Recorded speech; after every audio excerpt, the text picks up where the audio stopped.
So, the night nung November 8, yung bagyo, already nakapasok na sa Philippine Area of Responsibility. So, ayun. Tapos, fast forward. Natapos ko nang gawin yung mga dapat ko tapusin na deadlines ko. Tapos, maya-maya, habang naglalaro ako ng Honor of Kings, medyo nadidistract ako kasi bigla ako natataranta. Kasi iniisip ko yung yung pag-i-evacuate. Iniisip ko, paano kung malakas ang impact ng bagyo. Pag open ko ng messenger, hindi ko na kung sinong re-reach out ko about sa nararamdaman ko. Thankfully, naisipan ko i-chat yung isa kong friend from Cavite.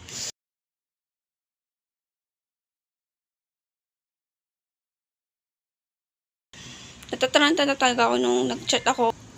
Talagang nainis ako ba ako naglalaro ng Honor of Kings. Hindi dahil sa hila ng signal. Dahil sa dati distract ako dahil sa bigla akong natataranta talaga. O kapatid ko, paano kung bukas? Ano nang mangyayari bukas? Of overthinking habang naglalaro ako ng Honor of Kings noon.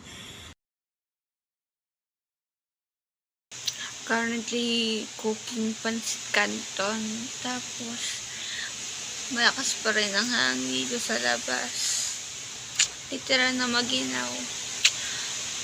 Sa sobrang lakas ng hangin, may taklob na ganito dito sa lutuan para di mamatay yung apoy.